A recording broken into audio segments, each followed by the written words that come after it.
Hello students, I am Vishal Goyal, Assistant Professor, Department of Computer Science from Shri Lal Bahadur Shastri, Arya Mahila College, Barnala. Computer System Organization and Architecture ਦੇ ਵਿੱਚ ਅੱਜ ਆਪਣਾ next lecture ਹੈ that is on types of instruction format. So computer architecture ਦੇ ਵਿੱਚ ਆਪਾਂ different types of instruction format use ਕਰਾਂਗੇ like 3 address instruction format, 2 address, 1 address and 0 address. ਸੋ ਇਹਨੂੰ ਆਪਾਂ ਚੰਗੀ ਤਰ੍ਹਾਂ ਸਮਝਣ ਲਈ ਆਪਾਂ ਅੱਜ ਇੱਕ ਐਗਜ਼ਾਮਪਲ ਲਵਾਂਗੇ. ਸਪੋਜ਼ ਤੁਹਾਡੇ ਕੋਲ ਕੋਈ ਇੱਕ ਅਰਥਮੈਟਿਕ ਸਟੇਟਮੈਂਟ ਹੈ that is x is equal to a plus b multiply c plus d. ਸੋ ਇਹਨਾਂ ਨੂੰ ਆਪਾਂ ਸੋਲਵ ਕਰਕੇ ਦੇਖਾਂਗੇ by using 0, 1, 2 or 3 address instruction. ਯਾਨੀ ਕਿ ਆਪਣੇ ਕੋਲ 4 ਤਰ੍ਹਾਂ ਦੀਆਂ instructions ਨੇ. ਕਿਹੜੀਆਂ 0 address, 1 address, 2 address or 3 address instructions. So we will use some symbols. ਕਿਹੜੇ ਸਿੰਬਲ ਆਪਾਂ ਯੂਜ਼ ਕਰਾਂਗੇ ਜਿੱਦਾਂ ਕਿ add, sub, mul and div. ਇਹ ਜਿਹੜੇ 4 ਆਪਰੇਸ਼ਨਸ ਨੇ ਤੁਹਾਨੂੰ ਨਾਮ ਤੋਂ ਪਤਾ ਲੱਗ ਰਿਹਾ ਹੋਏਗਾ. This is for addition, subtraction, multiplication and division. ਇਸੇ ਤਰੀਕੇ ਨਾਲ ਆਪਾਂ ਕੁਝ ਹੋਰ ਸਿੰਬਲ ਵੀ ਯੂਜ਼ ਕਰਾਂਗੇ like mov ਮਤਲਬ move. ਇਹਨੂੰ ਆਪਾਂ ਜਦੋਂ ਇੱਕ ਮੈਮਰੀ ਤੋਂ ਦੂਸਰੀ ਮੈਮਰੀ 'ਚ ਕੋਈ ਵੀ ਡਾਟਾ ਟ੍ਰਾਂਸਫਰ ਕਰਨਾ ਹੈ ਤਾਂ ਆਪਾਂ ਮੂਵ ਆਪਰੇਸ਼ਨ ਯੂਜ਼ ਕਰਾਂਗੇ. ਉਸੇ ਤਰੀਕੇ ਨਾਲ load and store operations use ਕਰਾਂਗੇ ਆਪਾਂ. ਅਤੇ ਇੱਕ ਹੋਰ ਸਿੰਬਲ ਯੂਜ਼ ਕਰਾਂਗੇ ਆਪਾਂ AC that is accumulator register. Accumulator register use ਹੁੰਦਾ ਹੈ ਕੋਈ ਵੀ ਟੈਂਪਰੇਰੀ ਰਿਜ਼ਲਟ ਸਟੋਰ ਕਰਨ ਵਾਸਤੇ, ਜਿਹੜਾ ਕਿ ਆਪਾਂ ਨੈਕਸਟ ਐਗਜ਼ਾਮਪਲਸ 'ਚ ਦੇਖਾਂਗੇ. So we will assume that the operands, ਇੱਥੇ ਜਿਹੜੇ ਆਪਣੇ ਕੋਲ ਓਪਰੈਂਡਸ ਨੇ A, B, C ਔਰ D that are memory addresses. So A, B, C, D ਕੋਈ ਡਾਟਾ ਨਹੀਂ ਹੈ, ਰਾਦਰ ਦੈਨ ਉਹ ਕੀ ਨੇ ਮੈਮਰੀ ਲੋਕੇਸ਼ਨਸ ਨੇ ਜਿਨ੍ਹਾਂ ਦੇ ਵਿੱਚ ਕੋਈ ਡਾਟਾ ਪਿਆ. And the result must B stored in memory at address X. ਜਿਹੜਾ ਇਹਦਾ ਰਿਜ਼ਲਟ ਹੋਏਗਾ ਉਹ ਆਪਾਂ ਕਿੱਥੇ ਸਟੋਰ ਕਰਨਾ ਹੈ X ਦੇ ਵਿੱਚ. ਸੋ ਆਪਾਂ ਫਸਟ ਜਿਹੜੀ ਐਗਜ਼ਾਮਪਲ ਹੈ ਉਹ ਸੋਲਵ ਕਰਨ ਦੀ ਕੋਸ਼ਿਸ਼ ਕਰਦੇ ਹਾਂ that is using 3 address instruction. ਨਾਮ ਤੋਂ ਆਪਾਂ ਨੂੰ ਪਤਾ ਲੱਗ ਰਿਹਾ ਕਿ ਆਪਾਂ ਇੱਕ ਇੰਸਟਰਕਸ਼ਨ ਦੇ ਵਿੱਚ ਯਾਨੀ ਕਿ ਇੱਥੇ ਲਿਮਿਟ ਆਪਣੇ ਕੋਲ ਕੀ ਹੈ ਕਿ ਆਪਾਂ ਇੱਕ ਇੰਸਟਰਕਸ਼ਨ ਦੇ ਵਿੱਚ ਕਿੰਨੇ ਐਡਰੈਸਿਸ ਯੂਜ਼ ਕਰ ਸਕਦੇ ਹਾਂ 3. ਹੁਣ ਦੇਖੋ ਇੱਥੇ ਅਗਰ ਆਪਾਂ ਇਹਨੂੰ ਪੂਰੀ ਇੰਸਟਰਕਸ਼ਨ ਨੂੰ ਇਕੱਠਾ ਲਿਖਦੇ ਹਾਂ ਤਾਂ ਕਿੰਨੇ ਐਡਰੈਸਿਸ ਨੇ ਇੱਥੇ 1, 2, 3, 4, 5. ਸੋ ਇਸ ਕਰਕੇ ਆਪਣੇ ਕੋਲ ਲਿਮਿਟ ਕੀ ਹੈ ਉਰੇ 3 ਐਡਰੈਸਿਸ ਦੀ. ਸੋ ਆਪਾਂ ਇਹਨੂੰ ਇਕੱਠਾ ਇੱਕ ਲਾਈਨ ਦੇ ਵਿੱਚ ਲਿਖ ਕੇ ਨਹੀਂ ਸੋਲਵ ਕਰ ਸਕਦੇ. ਸੋ ਇਹਨੂੰ ਆਪਾਂ ਕਿਹਦੇ ਥਰੂ ਸੋਲਵ ਕਰਾਂਗੇ 3 ਐਡਰੈਸ ਇੰਸਟਰਕਸ਼ਨ ਦੇ ਥਰੂ. ਸੋ ਦੇਖੋ computers with 3 address instruction formats can use each address field to specify either a processor register or a memory operand. ਯਾਨੀ ਕਿ 3 ਦੇ 3 ਜਿਹੜੇ ਐਡਰੈਸਿਸ ਨੇ ਉਹ ਤਿੰਨੋਂ ਐਡਰੈਸਿਸ ਆਪਾਂ ਰਜਿਸਟਰ ਲਈ ਵੀ ਯੂਜ਼ ਕਰ ਸਕਦੇ ਹਾਂ ਤੇ ਮੈਮਰੀ ਲਈ ਵੀ ਯੂਜ਼ ਕਰ ਸਕਦੇ ਹਾਂ. ਆਪਾਂ ਨੂੰ ਪਤਾ ਕਿ ਓਪਰੈਂਡ ਜਾਂ ਤਾਂ ਰਜਿਸਟਰ ਦੇ ਵਿੱਚ ਪਏ ਹੁੰਦੇ ਨੇ ਜਾਂ ਫਿਰ ਮੈਮਰੀ 'ਚ ਪਏ ਹੁੰਦੇ ਨੇ. ਦੀ ਪ੍ਰੋਗਰਾਮ ਇਨ ਅਸੈਂਬਲੀ ਲੈਂਗੁਏਜ. ਸੋ ਆਪਾਂ ਇਹ ਐਗਜ਼ਾਮਪਲ ਨੂੰ ਸੋਲਵ ਕਰਨ ਦੀ ਕੋਸ਼ਿਸ਼ ਕਰਾਂਗੇ that is x is equal to a plus b multiply c plus d. ਸੋ ਇਹਦੇ ਲਈ ਦੇਖੋ ਆਪਾਂ ਪਹਿਲਾਂ ਇੱਕ ਸਟੇਟਮੈਂਟ ਲਿਖ ਰਹੇ ਹਾਂ. ਫਸਟ ਸਟੇਟਮੈਂਟ ਕੀ ਲਿਖ ਰਹੇ ਹਾਂ ਐਡ r1, a, b. ਸੋ ਹੁਣ ਦੇਖੋ ਇੱਥੇ ਆਪਣੇ ਕੋਲ ਓਪ ਕੋਡ ਕੀ ਹੈ, ਕੋਈ ਵੀ ਇੰਸਟਰਕਸ਼ਨ ਹੈ ਉਹਦੇ ਵਿੱਚ ਉਹਨੂੰ ਅਗਰ ਆਪਾਂ ਡਿਵਾਈਡ ਕਰਦੇ ਹਾਂ ਤਾਂ ਇੱਥੇ ਐਡ ਕੀ ਹੈ ਓਪ ਕੋਡ. ਓਪ ਕੋਡ ਮੀਨਸ ਕਿਹੜਾ ਆਪਰੇਸ਼ਨ ਪਰਫੋਰਮ ਕਰ ਰਹੇ ਹਾਂ ਇੱਥੇ ਆਪਾਂ ਐਡੀਸ਼ਨ. ਉਸ ਤੋਂ ਬਾਅਦ ਆਪਣੇ ਕੋਲ ਦੇਖੋ ਕਿੰਨੇ ਐਡਰੈਸਿਸ ਨੇ 1, 2 and 3. ਸੋ r1 ਕਿਹਦਾ ਐਡਰੈਸ ਹੈ, ਇੱਕ ਰਜਿਸਟਰ ਦਾ ਐਡਰੈਸ ਹੈ.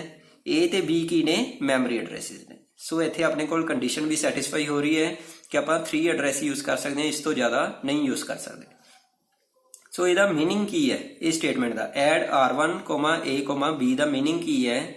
ਦੇਖੋ memory location A plus memory location B ਯਾਨੀ ਕਿ ਆਪਾਂ A ਦੇ ਕੰਟੈਂਟ ਨੂੰ B ਦੇ ਕੰਟੈਂਟ ਨਾਲ ਸਮ ਕਰ ਰਹੇ ਹਾਂ, ਦੋਨਾਂ ਨੂੰ ਐਡ ਕਰ ਰਹੇ ਹਾਂ ਤੇ ਉਸ ਤੋਂ ਬਾਅਦ ਜਿਹੜਾ ਰਿਜ਼ਲਟ ਆ ਰਿਹਾ ਉਹਨੂੰ ਕਿੱਥੇ ਸਟੋਰ ਕਰ ਰਹੇ ਹਾਂ ਰਜਿਸਟਰ r1 ਦੇ ਵਿੱਚ.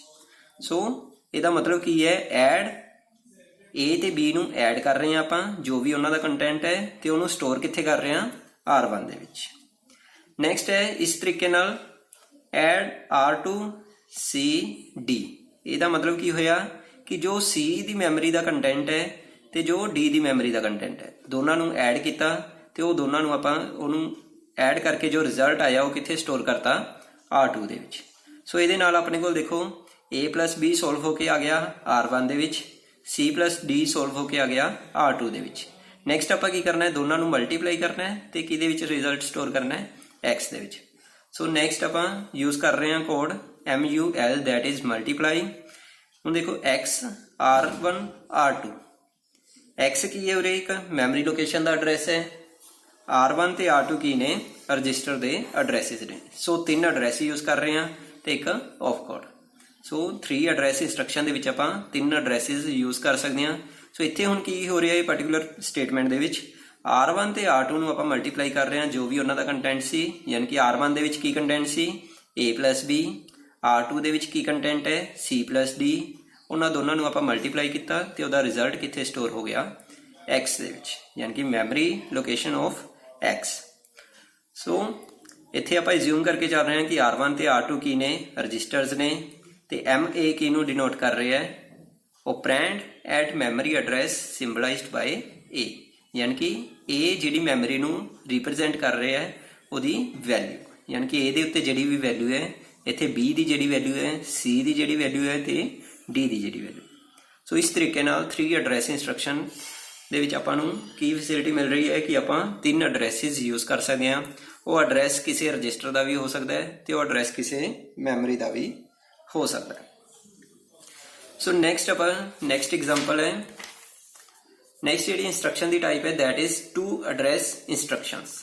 ਸੋ ਇੱਥੇ ਹੁਣ ਆਪਾਂ ਨੂੰ ਨਾਮ ਤੋਂ ਪਤਾ ਲੱਗ ਰਿਹਾ ਹੈ 2 ਐਡਰੈਸ ਇੰਸਟਰਕਸ਼ਨ ਦੇ ਵਿੱਚ ਆਪਾਂ 2 ਐਡਰੈਸਿਸ ਯੂਜ਼ ਕਰ ਸਕਦੇ ਹਾਂ। ਸੋ 2 address instructions R most common in commercial computers. So here again each address field can specify either processor register or memory word। So ਇੱਥੇ ਵੀ ਜਿਹੜੇ 2 addresses ਨੇ ਉਹ ਮੈਮਰੀ ਦੇ ਵੀ ਹੋ ਸਕਦੇ ਨੇ ਤੇ ਰਜਿਸਟਰ ਦੇ ਵੀ ਹੋ ਸਕਦੇ ਨੇ। ਸੋ ਆਪਾਂ ਸੇਮ ਜਿਹੜੀ ਐਗਜ਼ਾਮਪਲ ਹੈ ਉਹਨੂੰ ਆਪਾਂ ਸੋਲਵ ਕਰਾਂਗੇ ਹੁਣ 2 address instructions ਦੇ ਨਾਲ। ਸੋ ਦੇਖੋ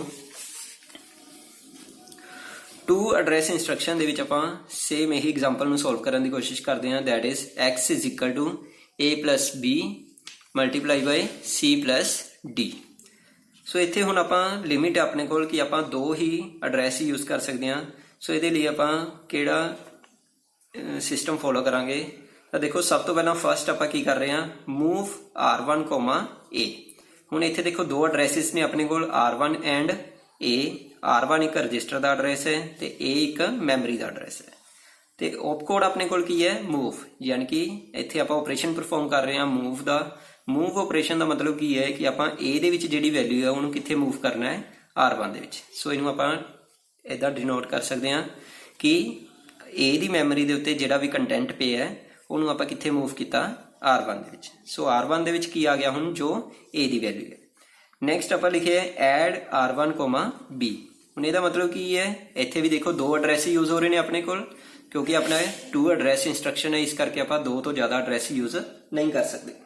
ਸੋ ਇੱਥੇ ਆਪਰੇਸ਼ਨ ਕੀ ਹੈ ਆਪਣੇ ਕੋਲ ਐਡ, ਯਾਨੀ ਕਿ ਇੱਥੇ ਹੁਣ ਇਹ ਸਟੇਟਮੈਂਟ ਦਾ ਮੀਨਿੰਗ ਕੁਝ ਇਸ ਤਰ੍ਹਾਂ ਦਾ ਹੋਏਗਾ ਕਿ R1 ਤੇ ਮੈਮਰੀ ਲੋਕੇਸ਼ਨ ਐਟ B ਦਾ ਜਿਹੜਾ ਕੰਟੈਂਟ ਹੈ ਉਹਨੂੰ ਆਪਾਂ R1 ਦੇ ਕੰਟੈਂਟ ਦੇ ਨਾਲ ਐਡ ਕੀਤਾ। R1 ਦੇ ਵਿੱਚ ਕੀ ਹੈ A ਦਾ ਕੰਟੈਂਟ, ਯਾਨੀ ਕਿ A ਤੇ B ਦੋਨਾਂ ਨੂੰ ਐਡ ਕੀਤਾ ਤੇ ਉਹਦਾ ਰਿਜ਼ਲਟ ਕਿੱਥੇ ਸਟੋਰ ਕਰਤਾ ਆਪਾਂ ਨੇ R1 ਦੇ ਵਿੱਚ। ਸੋ ਨੈਕਸਟ ਹੁਣ ਆਪਾਂ ਕਰਾਂਗੇ C+D। ਉਹਦੇ ਲਈ ਵੀ ਆਪਾਂ ਸੇਮ ਮੈਥਡ ਫੋਲੋ ਕਰਾਂਗੇ, that is move R2, C। ਹੁਣ ਇਹਦਾ ਮਤਲਬ ਕੀ ਹੈ ਕਿ C ਦੇ ਕੰਟੈਂਟ ਨੂੰ ਆਪਾਂ ਕਿਹਦੇ ਵਿੱਚ ਲੋਡ ਕੀਤਾ ਪਹਿਲਾਂ R2 ਦੇ ਵਿੱਚ, ਯਾਨੀ ਕਿ ਆਪਾਂ C ਦੇ ਵਿੱਚ ਜਿਹੜੀ ਵੀ ਵੈਲਿਊ ਹੈ ਉਹਨੂੰ ਕਿੱਥੇ ਸਟੋਰ ਕਰ ਰਹੇ ਹਾਂ R2 ਦੇ ਵਿੱਚ। Next add R2, D। ਹੁਣ ਇਹਦੇ ਵਿੱਚ ਵੀ ਸੇਮ ਉੱਦਾਂ ਹੀ R2 + D ਦਾ ਕੰਟੈਂਟ, R2 ਦੇ ਵਿੱਚ ਕੀ ਹੈ C ਤੇ D ਦੇ ਕੰਟੈਂਟ ਦੋਨਾਂ ਨੂੰ ਐਡ ਕੀਤਾ ਤੇ ਉਹਦੀ ਵੈਲਿਊ ਕਿੱਥੇ ਸਟੋਰ ਕਰਤੀ R2 ਦੇ ਵਿੱਚ। ਨੈਕਸਟ ਹੈ ਮਲਟੀਪਲਾਈ R1, R2।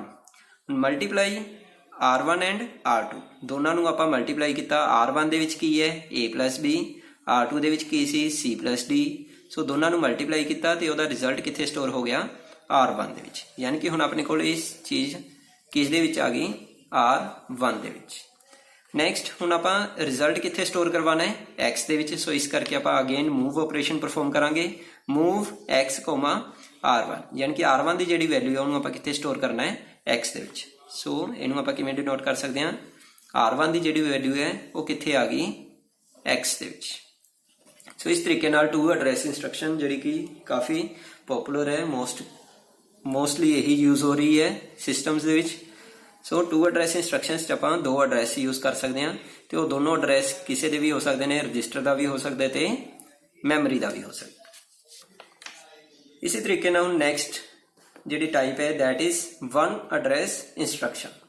ਹੁਣ ਵਨ ਐਡਰੈਸ ਇੰਸਟਰਕਸ਼ਨ ਦੇ ਵਿੱਚ ਆਪਾਂ ਨੂੰ ਗਿਵਨ ਹੈ ਕਿ ਆਪਾਂ ਇੱਕ ਐਡਰੈਸ ਯੂਜ਼ ਕਰ ਸਕਦੇ ਹਾਂ ਤੇ ਇਹਦੇ ਨਾਲ ਹੀ ਆਪਾਂ ਇੱਕ ਹੋਰ ਚੀਜ਼ ਯੂਜ਼ ਕਰਾਂਗੇ, accumulator register। ਸੋ ਦੇਖੋ it uses an implied accumulator for all the data manipulations। ਸੋ ਜੋ ਵੀ ਆਪਾਂ ਮੈਨੀਪੂਲੇਸ਼ਨ ਕਰਨੀ ਹੈ, ਜੋ ਵੀ ਆਪਰੇਸ਼ਨ ਪਰਫਾਰਮ ਕਰਨਾ ਹੈ, ਆਪਾਂ ਉਹਦੇ ਵਿੱਚ ਮੰਨ ਕੇ ਚੱਲਾਂਗੇ। ਇੰਪਲਾਈਡ ਦਾ ਮਤਲਬ ਹੈ ਇੰਪਲੀਸਿਟਲੀ, ਕਿ ਆਪਾਂ ਮੰਨ ਕੇ ਚੱਲ ਰਹੇ ਹਾਂ ਕਿ ਆਪਣੇ ਕੋਲ ਇੱਕ accumulator ਰਜਿਸਟਰ ਐਕਸਟਰਾ ਹੈ ਤੇ ਜੋ ਵੀ ਆਪਾਂ ਆਪਰੇਸ਼ਨ ਪਰਫਾਰਮ ਕਰ ਰਹੇ ਹਾਂ ਉਹ ਇਹਦੀ ਹੈਲਪ ਨਾਲ ਪਰਫਾਰਮ ਹੋਏਗਾ। ਤੇ ਨਾਲ ਆਪਾਂ ਇੱਕ ਮੈਮਰੀ ਐਡਰੈਸ ਵੀ ਯੂਜ਼ ਕਰ ਸਕਦੇ ਹਾਂ, ਕਿਉਂਕਿ ਇਹ ਵਨ ਐਡਰੈਸ ਇੰਸਟਰਕਸ਼ਨ ਹੈ। ਉਹ ਐਡਰੈਸ ਕਿਸੇ ਰਜਿਸਟਰ ਦਾ ਵੀ ਹੋ ਸਕਦਾ ਹੈ ਤੇ ਮੈਮਰੀ ਦਾ ਵੀ ਹੋ ਸਕਦਾ ਹੈ। It means that all the data manipulation should there is a need for second accumulator। ਕਿਉਂਕਿ ਕੋਈ ਵੀ ਜਿਹੜੀ ਡਾਟਾ ਮੈਨੀਪੂਲੇਸ਼ਨ ਹੁੰਦੀ ਹੈ ਉਹਦੇ ਵਿੱਚ ਅਗਰ ਆਪਾਂ ਇੱਕ ਐਡਰੈਸ ਯੂਜ਼ ਕਰ ਰਹੇ ਹਾਂ ਤਾਂ ਆਪਾਂ ਨੂੰ ਇੱਕ ਲੋਕੇਸ਼ਨ ਹੋਰ ਲੋੜ ਪਏਗੀ ਜਿਹੜੀ ਕਿ accumulator ਆਪਾਂ ਯੂਜ਼ ਕਰਾਂਗੇ। accumulator ਆਪਾਂ ਨੂੰ ਪਤਾ ਹੈ ਕਿ ਇੱਕ ਟੈਂਪਰੇਰੀ ਰਜਿਸਟਰ ਹੁੰਦਾ ਹੈ ਜਿਹਨੂੰ ਆਪਾਂ ਕਿਸੇ ਵੀ ਟੈਂਪਰੇਰੀ ਰਿਜ਼ਲਟਸ ਵਾਸਤੇ, ਕਿਸੇ ਵੀ ਟੈਂਪਰੇਰੀ ਡਾਟਾ ਨੂੰ ਸਟੋਰ ਕਰਨ ਲਈ ਯੂਜ਼ ਕਰ ਸਕਦੇ ਹਾਂ। For multiplication and division, neglect the second register and assume that accumulator contains।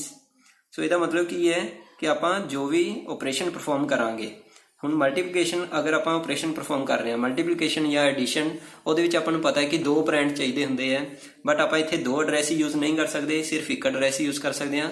ਤੇ ਦੂਸਰਾ ਆਪਾਂ ਮੰਨ ਕੇ ਚੱਲਾਂਗੇ ਕੀ ਹੋਏਗਾ, accumulator ਰਜਿਸਟਰ। ਸੋ ਦੇਖੋ ਇਹਦੀ ਅਗਰ ਆਪਾਂ ਐਗਜ਼ਾਮਪਲ ਸੋਲਵ ਕਰਨ ਦੀ ਕੋਸ਼ਿਸ਼ ਕਰੀਏ, ਸੇਮ ਉਹੀ ਐਗਜ਼ਾਮਪਲ ਲਵਾਂਗੇ, x is equal to a plus b multiply by c plus d।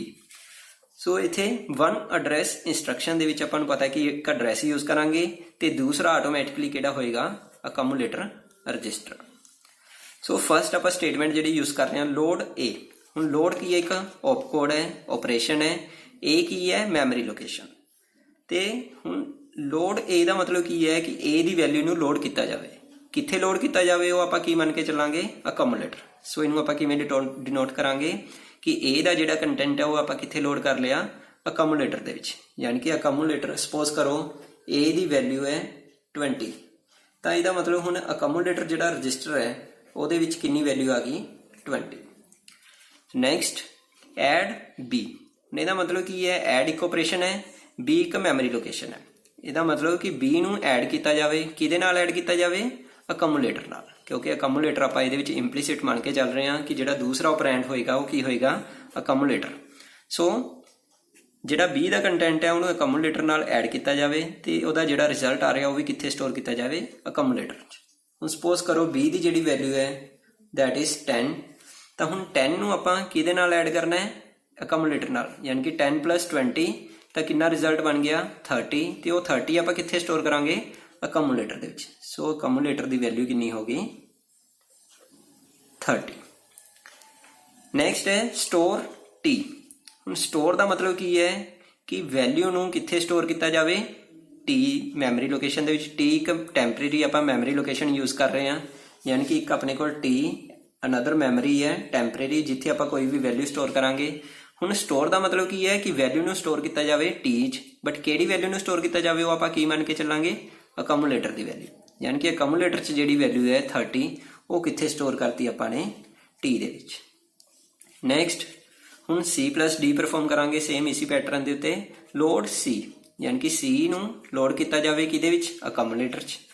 Then add d ਨੂੰ ਐਡ ਕੀਤਾ ਜਾਵੇ accumulator ਦੇ ਨਾਲ ਤੇ ਉਹਦਾ ਰਿਜ਼ਲਟ ਵੀ ਕਿੱਥੇ ਸਟੋਰ ਹੋ ਜੇ, accumulator ਦੇ ਵਿੱਚ। ਯਾਨੀ ਕਿ ਇੱਥੇ ਹੁਣ accumulator ਦੇ ਵਿੱਚ ਕੀ ਆ ਗਿਆ, c + d। Next multiply t ਨੂੰ ਮਲਟੀਪਲਾਈ ਕੀਤਾ ਜਾਵੇ ਕਿਹਦੇ ਨਾਲ, accumulator ਨਾਲ, ਤੇ ਉਹਦਾ ਰਿਜ਼ਲਟ ਵੀ ਕਿੱਥੇ ਸਟੋਰ ਹੋ ਜਾਏ, accumulator ਦੇ ਵਿੱਚ। ਯਾਨੀ ਕਿ t ਦੇ ਵਿੱਚ ਜਿਹੜਾ a + b ਪਿਆ ਸੀ ਉਹਨੂੰ ਆਪਾਂ ਮਲਟੀਪਲਾਈ ਕਰਾਂਗੇ accumulator ਦੇ ਨਾਲ, ਜਿਹਦੇ ਵਿੱਚ ਹੁਣ ਕੀ ਹੈ, c + d, ਤੇ ਉਹਦਾ ਜਿਹੜਾ ਰਿਜ਼ਲਟ ਵੀ ਹੈ ਅਗੇਨ ਕਿੱਥੇ ਸਟੋਰ ਹੋ ਜਾਏਗਾ, accumulator ਦੇ ਵਿੱਚ।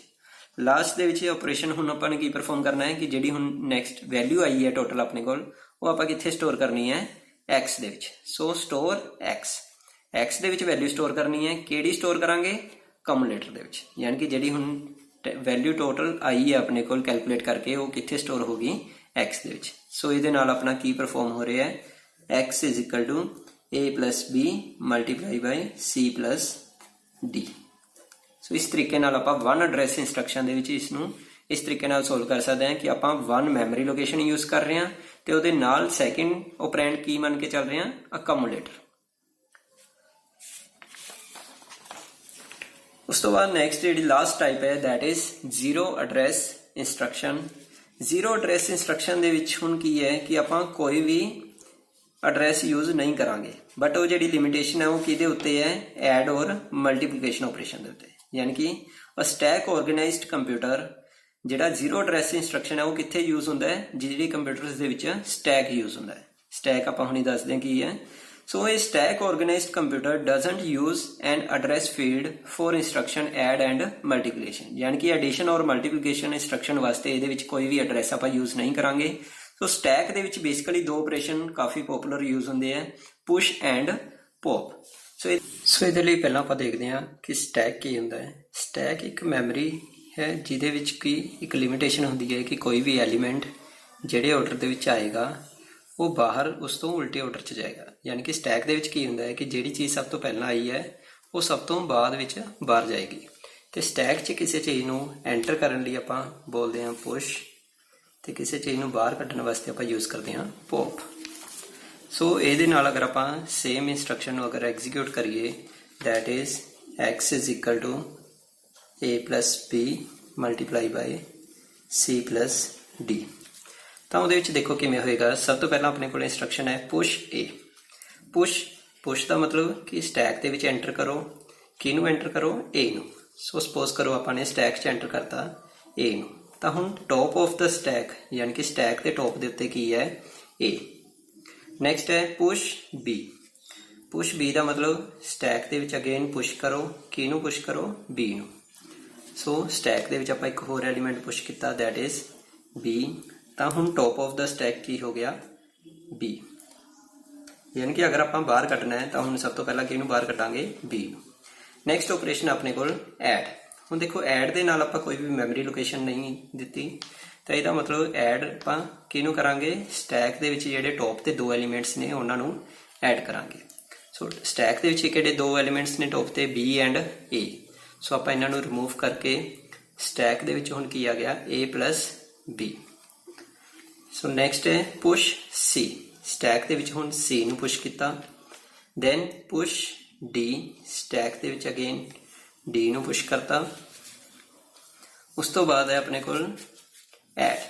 ਹੁਣ ਅਗੇਨ ਆਪਾਂ ਐਡ ਦੇ ਨਾਲ ਕੋਈ ਵੀ ਐਡਰੈਸ ਨਹੀਂ ਯੂਜ਼ ਕਰ ਰਹੇ, ਤਾਂ ਇੱਥੇ ਆਪਾਂ ਕੀ ਮੰਨ ਕੇ ਚੱਲਾਂਗੇ ਕਿ ਸਟੈਕ ਦੇ ਵਿੱਚ ਜਿਹੜੇ ਦੋ ਟੌਪ ਤੇ ਐਲੀਮੈਂਟਸ ਨੇ D ਐਂਡ C, ਆਪਾਂ ਉਹਨਾਂ ਨੂੰ ਐਡ ਕਰਤਾ ਤੇ ਸਟੈਕ ਦੇ ਵਿੱਚ ਹੁਣ ਇੱਥੇ ਕੀ ਆ ਗਿਆ, C ਪਲਸ D।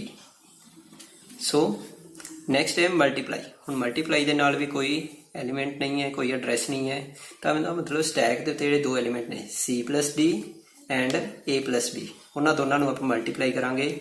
ਸੋ ਇੱਥੇ ਕੀ ਆ ਗਿਆ, A plus B multiply by C plus D। So ਜਿਹੜਾ ਰਿਜ਼ਲਟ ਆਪਾਂ ਨੂੰ ਚਾਹੀਦਾ ਹੈ ਉਹ ਇੱਥੇ ਆ ਗਿਆ। ਤੇ ਹੁਣ ਆਪਾਂ ਇਹ ਰਿਜ਼ਲਟ ਨੂੰ ਕਿੱਥੇ ਸਟੋਰ ਕਰਵਾਉਣਾ ਹੈ, X ਦੇ ਵਿੱਚ। ਯਾਨੀ ਕਿ ਇਹਨੂੰ ਰਿਜ਼ਲਟ ਨੂੰ ਆਪਾਂ ਬਾਹਰ ਕੱਢਾਂਗੇ ਤੇ ਕਿੱਥੇ ਸਟੋਰ ਕਰਵਾਵਾਂਗੇ, X 'ਚ। ਸੋ ਇਹਦਾ ਮਤਲਬ ਪੌਪ X। ਪੌਪ ਦਾ ਮਤਲਬ ਸਟੈਕ ਦੇ ਵਿੱਚੋਂ ਇੱਕ ਐਲੀਮੈਂਟ ਨੂੰ ਬਾਹਰ ਕੱਢਾਂਗੇ ਤੇ ਉਹਨੂੰ ਕਿੱਥੇ ਸਟੋਰ ਕਰਵਾਇਆ, X ਦੇ ਵਿੱਚ। ਯਾਨੀ ਕਿ ਟੌਪ ਆਫ ਦਾ ਸਟੈਕ ਤੇ ਜੋ ਕੁਝ ਵੀ ਹੈ ਉਹਨੂੰ ਆਪਾਂ ਕਿੱਥੇ ਸਟੋਰ ਕਰਵਾਇਆ, X ਦੇ ਵਿੱਚ। ਟੌਪ ਤੇ ਕੀ ਪਿਆ, A plus B into C plus D, ਉਹਨੂੰ ਆਪਾਂ ਸਟੋਰ ਕਰਵਾਤਾ X ਦੇ ਵਿੱਚ। ਸੋ ਜਿਹੜਾ ਜ਼ੀਰੋ ਐਡਰੈਸ ਇੰਸਟਰਕਸ਼ਨ ਫਾਰਮੈਟ ਹੈ ਉਹਦਾ ਨਾਮ ਜ਼ੀਰੋ ਕਿਉਂ ਪਿਆ ਹੈ। ਹੁਣ ਦੇਖੋ ਆਪਣੇ ਕੋਲ ਜਿਹੜੀਆਂ ਐਡ ਤੇ ਮਲਟੀਪਲੀਕੇਸ਼ਨ ਆਪਰੇਸ਼ਨ ਨੇ ਇਹਦੇ ਵਿੱਚ ਆਪਾਂ ਕੋਈ ਵੀ ਐਡਰੈਸ ਯੂਜ਼ ਨਹੀਂ ਕਰ ਰਹੇ, ਯਾਨੀ ਕਿ ਜਿਹੜੀਆਂ ਕੰਪਿਊਟੇਸ਼ਨਲ ਇੰਸਟਰਕਸ਼ਨ ਨੇ ਉਹਦੇ ਵਿੱਚ ਆਪਾਂ ਕੋਈ ਵੀ ਐਡਰੈਸ ਯੂਜ਼ ਨਹੀਂ ਕਰ ਰਹੇ। ਸੋ ਇਸ ਕਰਕੇ ਇਹਦਾ ਐਡਰੈਸ ਪਿਆ, ਇਹਦਾ ਨਾਮ ਪਿਆ ਹੈ zero address. So the name zero address is given to this type of computer because of the absence of an address field in the computational instruction। ਸਿਰਫ ਕੰਪਿਊਟੇਸ਼ਨਲ ਇੰਸਟਰਕਸ਼ਨ ਦੇ ਵਿੱਚ ਯਾਨੀ ਕਿ ਐਡ ਤੇ ਮਲਟੀਪਲੀਕੇਸ਼ਨ ਜਿਹੜੀਆਂ ਇੰਸਟਰਕਸ਼ਨ ਨੇ ਜਿਨ੍ਹਾਂ ਦੇ ਵਿੱਚ ਕੋਈ ਕੰਪਿਊਟੇਸ਼ਨ ਹੋ ਰਹੀ ਹੈ ਉੱਥੇ ਆਪਾਂ ਕੋਈ ਐਡਰੈਸ ਯੂਜ਼ ਨਹੀਂ ਕਰਦੇ। ਸੋ ਇਸ ਕਰਕੇ ਇਹਦਾ ਨਾਮ ਪਿਆ ਹੈ ਜ਼ੀਰੋ ਐਡਰੈਸ। ਸੋ ਇਹ ਕਾਫੀ ਇੰਪੋਰਟੈਂਟ ਲੈਕਚਰ ਸੀ, that is on instruction formats and types of instruction formats. So ਇਹਨੂੰ ਚੰਗੀ ਤਰ੍ਹਾਂ ਪ੍ਰਿਪੇਅਰ ਕਰੋ। Thank you.